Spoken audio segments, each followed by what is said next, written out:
ഈ Christmas rally തുടങ്ങിയിട്ട് ഏകദേശം 15 വർഷം കഴിഞ്ഞു. മറ്റും നടക്കൽ ഇതിനെ സാമ്പത്തികമായി വളരെ ബുദ്ധിമുട്ടുള്ളതുകൊണ്ടും മറ്റും ഈ പരിപാടി നമ്മുടെ പഞ്ചായത്തിൽ ജനയാസൂത്രം എന്തെങ്കിലും ആ രീതിയിലെങ്കിലും ഏർപ്പെടുത്തി എന്തെങ്കിലും ഒരു ഗ്രാൻഡ് അനുവദിച്ചു തരണമെന്ന് ബഹുമാനപ്പെട്ട ജില്ലാ പഞ്ചായത്ത് വൈസ് പ്രസിഡന്റ് അദ്ദേഹത്തിൻ്റെ ശ്രദ്ധയിലേക്ക് ഞാൻ കരുതുകയാണ്. അതെല്ലാവരും നിങ്ങൾക്ക് അറിയാം, പറയുന്ന കാര്യമില്ല. ബഹുമാനപ്പെട്ട ലേഖപ്പത്തിന് ഈ സാധക സംഘ കമ്മിറ്റിക്ക് വേണ്ടി ഈ കാര്യയോട് എന്താണ് പറയാം, ഞങ്ങളുടെ ഏത് കാര്യത്തിലും ഞങ്ങൾ ഓടുന്നുണ്ട് അയച്ചതിനോടാണ് പറയുന്നത്. പക്ഷേ എന്ത് കാര്യമുണ്ടെങ്കിലും അത് ഇതുപോലെ ചെയ്യണം എന്ന് ഞങ്ങൾക്ക് പറഞ്ഞു തരും. അതനുസരിച്ച് ഞങ്ങൾ എല്ലാ കാര്യങ്ങളും ഇടപെടുകയും അതേപോലെ എല്ലാ കാര്യങ്ങളും നടത്തി കഴിയുകയും ചെയ്തിട്ടുണ്ട്. അദ്ദേഹത്തിന് ഞാൻ വളരെയേറെ കൃതജ്ഞതയോടെ ഓർപ്പിക്കുകയാണ്. ഞാൻ അധികം പ്രസംഗിക്കുവാൻ വേണ്ടിയല്ല ഇവിടെ നിൽക്കുന്നത്. പലരും പ്രസംഗിക്കുവാനായിട്ടുണ്ട്. നമുക്ക് 4:30 മണിക്കെങ്കിലും ഇവിടുന്ന് റാലി ആരംഭിക്കേണ്ടതായിട്ടുണ്ട്. 5:30 മണിക്ക് രാമോകലം പള്ളി അങ്കണത്തിൽ സമാപന സമ്മേളനം ആരംഭിക്കേണ്ടതായിട്ടുണ്ട്. അതുകൊണ്ട് വളരെ ചുരുങ്ങിയ സമയം കൊണ്ട് ഈ യോഗം അവസാനിക്കുന്നതാണ്, അതിനുള്ള ക്രമീകരണമാണ് ചെയ്തിരിക്കുന്നതെന്ന് ആദ്യമേ ഓർപ്പിക്കുകയാണ്. കർത്താവായ യേശു തമ്പുരാന്റെ ജന്മപ്പെരുന്നാൾ വളരെയേറെ സന്തോഷകരമായ ഒരു ദിവസമാണ് ഇന്ന് നാം ആഘോഷിക്കുന്നത്. കർത്താവായ യേശു തമ്പുരാൻ നമ്മുടെ ജീവിതത്തിലേക്ക് സ്വാഗതം ചെയ്യുക എന്നുള്ളതാണ്, അത് ക്രിയാത്മകമായി ചെയ്യുക എന്നുള്ളതാണ് ഈ ദിവസത്തിന്റെ ഏറ്റവും പ്രധാനപ്പെട്ട കാര്യം. അത് നമ്മുടെ ജീവിതത്തിൽ അന്വർത്ഥമാക്കണമെന്ന് ഓർപ്പിച്ചുകൊണ്ടും എല്ലാവിധമായ ക്രിസ്തുമസ് മംഗളുകളും ആശംസിച്ചുകൊണ്ടും ഞാൻ ആ ഭാഗം അവസാനിപ്പിക്കുകയാണ്. വേറൊരു കാര്യം ഇതോടൊപ്പം ഓർപ്പിക്കുവാനായിട്ടുള്ളത്, ഞാൻ പറഞ്ഞു അല്പസമയം കഴിഞ്ഞ് റാലി ആരംഭിക്കുകയാണ് എന്ന്. അനേകം ക്രിസ്തുമസ് കരോൾ ടീമുകളും ടാബ്ലോകള് അതുപോലെ പ്രച്ഛന്നവേഷ മത്സരങ്ങൾ ഇതൊക്കെയും നടക്കുന്നതുകൊണ്ട് വളരെയേറെ ക്രമീകരണങ്ങൾ ചെയ്യേണ്ടതായിട്ടുണ്ട്. അതിന് വോളണ്ടിയേഴ്സ് സംഘാടകരൊക്കെ വളരെ ആത്മാർത്ഥമായി വളരെയേറെ ചിന്തിച്ച് ആ കാര്യങ്ങൾ നിർവഹിക്കണം. ഒട്ടും സമയം കളയാതെ ആ കാര്യങ്ങൾ നടക്കുന്നതിന് എല്ലാ ആളുകളുടെയും ആത്മാർത്ഥമായ സഹകരണം ഞാൻ അഭ്യർത്ഥിക്കുകയാണ്. എല്ലാവരും ഈ റാലിയും അതിനോടനുബന്ധിച്ച് നടക്കുന്ന എല്ലാ കാര്യങ്ങളും വളരെ ഭംഗിയായി നടക്കത്തക്കവണ്ണം സംയുക്ത ക്രിസ്മസ് റാലിയുടെ പ്രോഗ്രാം നോട്ടീസ് കിട്ടി. എനിക്ക് പരിപാടിയിൽ പങ്കെടുക്കാൻ അതിയായ ആഗ്രഹമുണ്ടായിരുന്നു. പക്ഷേ 25-ന് രാവിലെ തന്നെ ബാംഗ്ലൂരിൽ പോകേണ്ടി വന്നിരിക്കുകയാണ്. ഒരു തരത്തിലും പ്രസ്തുത പരിപാടി മാറ്റിവെക്കുവാൻ പറ്റാതെ വന്നതിനാൽ ക്രിസ്തുമസ് റാലിയിൽ പങ്കെടുക്കുവാൻ കഴിയാതെ വന്നിരിക്കുകയാണ്. ക്ഷമിക്കുമല്ലോ. ക്രിസ്തുമസ് റാലിക്കും സാംസ്കാരിക സമ്മേളനത്തിനും കരോൾ ഗാന മത്സരങ്ങൾക്കും സർവ്വവിധ വിജയ ആശംസകളും നേരുന്നു. മുഴുവൻ ആളുകൾക്കും എന്റെ ക്രിസ്തുമസ് നവവത്സര ആശംസകൾ. സ്നേഹപൂർവ്വം, ഉമ്മൻചാണ്ടി. ഇടത്തും യേശു ക്രിസ്തുവിന്റെ ജന്മദിനമായ ക്രിസ്മസ് ആഘോഷിക്കുകയാണ്. നമുക്കറിയാം, ക്രിസ്മസ് എന്ന് പറഞ്ഞാൽ ക്രൈസ്റ്റ് മാസ് എന്നാണ്, സെലിബ്രേഷൻ ഓഫ് ക്രൈസ്റ്റ്, ക്രിസ്തുവിന്റെ ആഘോഷമാണ്. ഈ ആഘോഷം ബൈബിളില് ഡിസംബർ മാസം 25-ാം തീയതിയാണ് ക്രിസ്തു ജനിച്ചത് എന്ന് ഒരിടത്തും പറഞ്ഞിട്ടില്ല. പക്ഷെ നമുക്കറിയാം, ക്രിസ്തു ജനിച്ചതിന് ശേഷം AD 333 റോമാ സാമ്രാജ്യത്തിന്റെ ചക്രവർത്തിയായിരുന്ന കോൺസ്റ്റന്റൈൻ എന്ന ചക്രവർത്തി ക്രിസ്ത്യാനിയായി മാറിയതിനു ശേഷം ലോകത്തിലെ ഏറ്റവും വലിയ സാമ്രാജ്യമായിരുന്ന റോമാ സാമ്രാജ്യത്തിന്റെ മതം ക്രിസ്തു മതമായി മാറിയപ്പോഴ് റോമിൽ മാത്രമല്ല മധ്യ ഏഷ്യയിലും യൂറോപ്പിലെ മിക്കവാറും എല്ലാ രാജ്യത്തും തന്നെ ക്രിസ്തു മതം പ്രചരിക്കുകയും 3-ാം നൂറ്റാണ്ടിനും 4-ാം നൂറ്റാണ്ടിനും ഇടയ്ക്കുള്ള ഏതോ ഒരു സന്ദർഭത്തില് നമ്മള് ക്രിസ്മസ് ആഘോഷിച്ചു തുടങ്ങുന്ന ഒരു സാഹചര്യമാണ് ഉണ്ടായത്. നമുക്കറിയാം, യൂറോപ്പിലെ മിക്കവാറും രാഷ്ട്രങ്ങളിൽ ക്രിസ്മസ് ആഘോഷിക്കുന്നുണ്ട്. 1644 ക്രിസ്ത്യാനികൾ മാത്രം ജീവിക്കുന്നു എന്നറിയപ്പെടുന്ന ഇംഗ്ലണ്ടിൽ പോലും അവിടെ ക്രിസ്മസ് നിരോധിച്ചുകൊണ്ട് അവിടുത്തെ പാർലമെന്റ് നിയമം പാസാക്കുന്ന സാഹചര്യം ഉണ്ടായിട്ടുണ്ട്. പക്ഷെ നമുക്കറിയാം,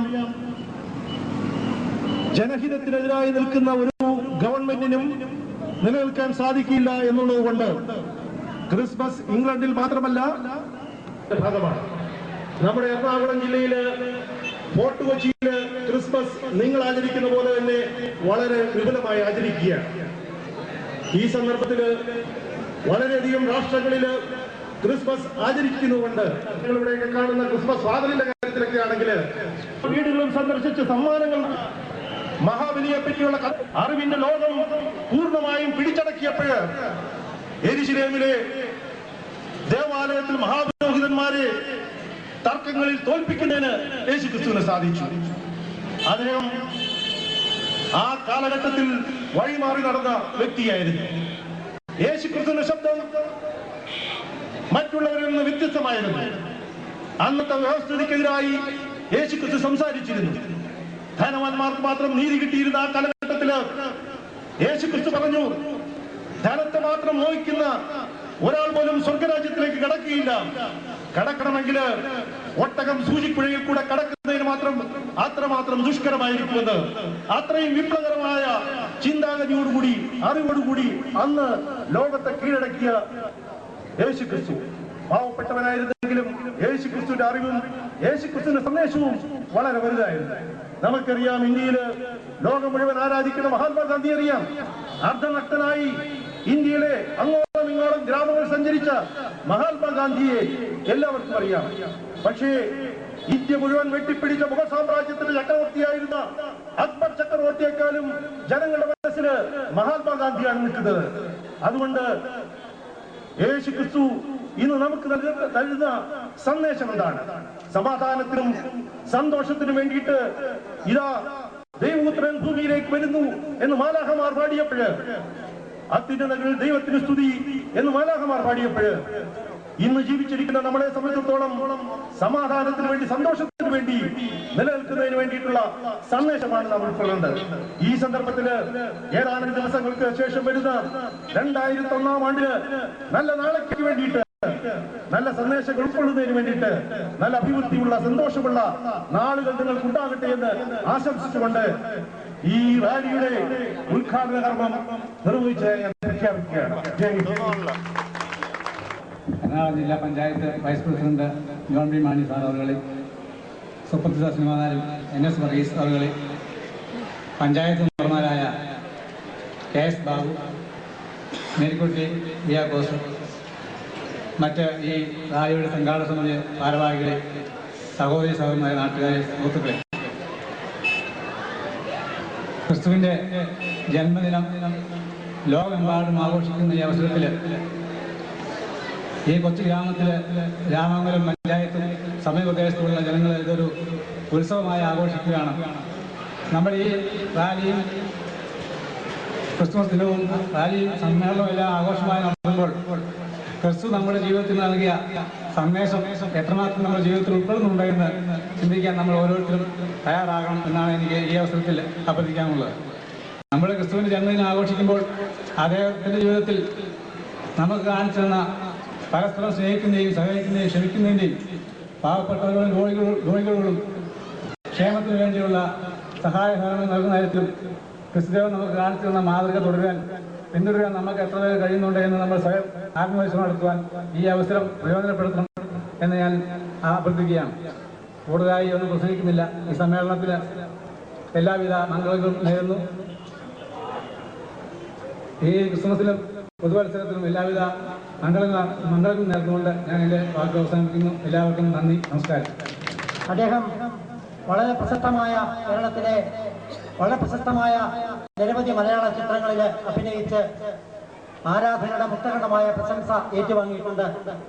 പത്രം, നരസിംഹം, ആകാശദൂത്, വല്യേട്ടൻ തുടങ്ങിയ ജനഹൃദയങ്ങളെ ആകർഷിച്ചിട്ടുള്ള നിരവധി മലയാള ചലച്ചിത്രങ്ങളിൽ നിറഞ്ഞു നിന്നുള്ള ശ്രീ NF വർഗീസ് ഇന്ന് നമുക്ക് എല്ലാവർക്കും നേരിട്ട് കാണുവാൻ വെള്ളക്കരയിൽ നിന്നും മാറി ജനമതത്തിലേക്ക് വന്നിരിക്കുകയാണ്. അദ്ദേഹത്തെ പ്രായോഗിക സംസാരിക്കുന്നതിന് വേണ്ടി ഞാൻ വിനയപൂർവ്വം ക്ഷണിക്കുകയാണ്.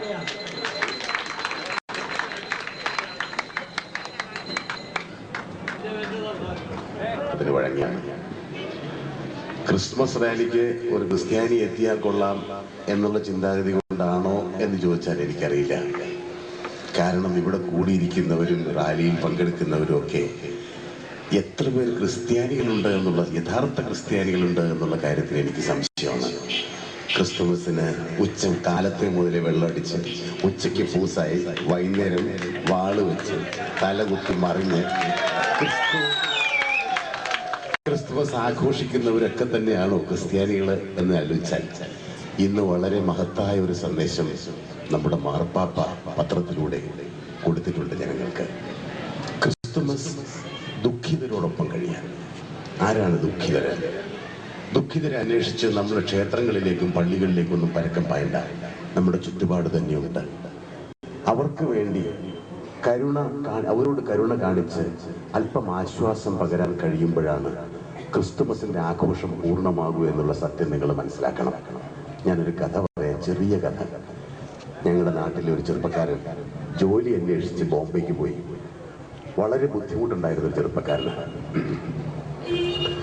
ജോലിക്ക് ബോംബെ വരെ എത്താനുള്ള ടിക്കറ്റിനുള്ള കാശും പോലും കയ്യിലില്ലായിരുന്നു. എവിടുന്നോ അമ്മ കടം വാങ്ങി കൊടുത്ത പൈസയുമായിട്ട് കൂട്ടുകാരൻ്റെ കത്ത് കിട്ടിയപ്പോൾ ബോംബെയിലെത്തി.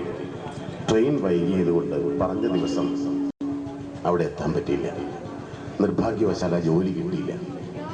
2-3 ദിവസം കൂട്ടുകാരനോടൊപ്പം ബോംബെയിൽ തങ്ങി. കയ്യിലെ കാശൊക്കെ തീർന്നു. വേറെ ജോലി കിട്ടാനുള്ള സാധ്യത കുറവായപ്പോൾ തിരിച്ചു പോയിക്കോളാം കൂട്ടുകാരൻ പറഞ്ഞു. തിരിച്ചു വീട്ടിലേക്ക് ചെല്ലുന്നത് വളരെ ദയനീയമായ അവസ്ഥയാണ്. പ്രതീക്ഷയോടെ കാത്തിരിക്കുന്ന അമ്മയുടെ മുഖത്ത് ജോലിയില്ല, കിട്ടിയില്ല എന്ന് പറഞ്ഞ് കടം വാങ്ങിയ പൈസയും മുടക്കിയിട്ട് പോരണ്ടേ. അങ്ങനെ റെയിൽവേ സ്റ്റേഷനിൽ വന്ന് നിൽക്കുമ്പോൾ സ്റ്റേഷനിൽ കൊച്ചു വെളുപ്പാൻ കാലത്ത് തണുത്ത് മരവിച്ച് ഉറങ്ങാൻ പോലും പറ്റാതെ വിഷമിക്കുന്ന ഒരു വൃദ്ധനായ മനുഷ്യൻ കിടക്കുന്ന കണ്ടു. അയാൾക്കൊന്ന് പുതയ്ക്കാൻ എന്തെങ്കിലും കൊടുത്തിരുന്നെങ്കിൽ. കുറെ നേരം ഈ പയ്യൻ ആ വൃദ്ധനെ നോക്കിയിരുന്നു. അവസാനം തൻ്റെ കൈവശമുണ്ടായിരുന്ന ഒരു പൊതിക്കെട്ടിലുണ്ടായിരുന്ന ഷർട്ട് ഈ വൃദ്ധന് കൊടുത്തു. ആ ഷർട്ട് വാങ്ങി വളരെ ആർത്തിയോടെ അയാൾ അത് വാങ്ങി അത് പുതച്ച് നന്ദിപൂർവ്വം ഈ പയ്യനെ നോക്കിക്കൊണ്ട് അവിടെ കിടന്നുറങ്ങി. ആ ഉറങ്ങുന്ന വൃദ്ധനെ നോക്കി സന്തോഷത്തോടെ ആ ചെറുപ്പക്കാരൻ കുറച്ച് നേരം അവിടെ ഇരുന്നു. എന്തോ ഒരു നല്ല കാര്യം ചെയ്ത സംതൃപ്തി പുറകിൽ നിന്നൊരാൾ വന്ന് തട്ടി വിളിച്ചു. പെട്ടെന്ന് തിരിഞ്ഞു നോക്കിയപ്പോൾ അപരിചിതനായ ഒരു മനുഷ്യൻ പാൻറ്റും കോട്ടും ഒക്കെ ഇട്ട് വന്നിരിക്കുന്നു. അയാൾ ഒരു മലയാളിയാണ്. അയാൾ ചോദിച്ചു, നീ ഏതാ? ഞാനിങ്ങനെ ബോംബെയിൽ ജോലി അന്വേഷിച്ചു വന്നതാണ്. നേരമായി നിന്നെ ശ്രദ്ധിക്കുന്നു. നിനക്ക് എന്തു തോന്നി ആ മനുഷ്യനെ സഹായിക്കാൻ? എൻ്റെ കയ്യിൽ ഷർട്ട് മാത്രം ഉണ്ടായുള്ളൂ, വേറെ ഒന്നും ഉണ്ടായില്ല കൊടുക്കാൻ. നീ ജോലി അന്വേഷിച്ചു വന്നിട്ട് കിട്ടിയില്ലല്ലോ, വരൂ. അയാൾ കൂടെ കൊണ്ടുപോയി. ഭാരതത്തിലെ ഒരു വലിയ കമ്പനിയുടെ ശൃംഖലയുടെ ഉടമയായിരുന്ന ആ മനുഷ്യൻ വലിയൊരു ഉദ്യോഗം കൊടുത്തു ആ ചെറുപ്പക്കാരന്. ഇത് കാരുണ്യത്തിന്റെ പ്രതിഫലം ദൈവം തരുന്നതാണ്. ഈശ്വരൻ അപ്പോഴപ്പോൾ നന്ദി കാണിക്കും, മനുഷ്യൻ നന്ദി കാണിക്കില്ല. നന്ദിയില്ലാത്ത വർഗം എന്ന് പറയാറില്ലേ? മനുഷ്യൻ ആർക്കെങ്കിലും എന്തെങ്കിലും ചെയ്താൽ അതിന് നന്ദി പ്രതീക്ഷിക്കും. ഉദാഹരണത്തിന് നമ്മുടെ വീട്ടിലൊക്കെ ജോലിക്ക് നിൽക്കുന്ന, അല്ലെങ്കിൽ വീട്ടിൽ റബ്ബർ വെട്ടാനോ നിൽക്കുന്നവരെയൊക്കെ ചില പണക്കാർ സഹായിക്കാറുണ്ട്. കുറെ കാലങ്ങൾക്ക് ശേഷം പ്രശ്നം ഉണ്ടാവുമ്പോൾ ഈ പണിക്കാരൻ ഈ വീട്ടുകാരുടെ അനീതിക്ക് കൂട്ടുനിൽക്കില്ല. അന്ന് കാശ് കൊടുത്ത കാരണവർ ഉച്ചത്തി വിളിച്ച് പറയും, നന്ദിയില്ലാത്ത തെണ്ടി. അവൻ്റെ അച്ഛൻ ആശുപത്രി കിടന്നപ്പോൾ ഞാൻ കാശ് എണ്ണി കൊടുത്ത് സഹായിച്ചിട്ട് അവൻ്റെ അച്ഛനെ രക്ഷപ്പെടുത്തിയത്. എന്നിട്ട് ഇപ്പം എൻ്റെ ഒരു കാര്യം വന്നപ്പോൾ അവൻ അവരുടെ പക്ഷത്ത് കൂടി. പല സ്ഥലത്ത് നടക്കാനുള്ള ഒരു ഭാഷയാണത്. സഹായിക്കുമ്പോഴൊക്കെ ഇവൻ എൻ്റെ പക്ഷത്ത് നിൽക്കുമെന്ന് വിചാരിച്ചുകൊണ്ട് സഹായിക്കുക, ഇത് പാടില്ല. നീതിയുടെ പക്ഷത്ത് നിൽക്കാനുള്ള അവകാശം എല്ലാവർക്കും ഉണ്ട്. നമ്മൾ പ്രതിഫലം ഇച്ഛിച്ചുകൊണ്ടല്ലാതെ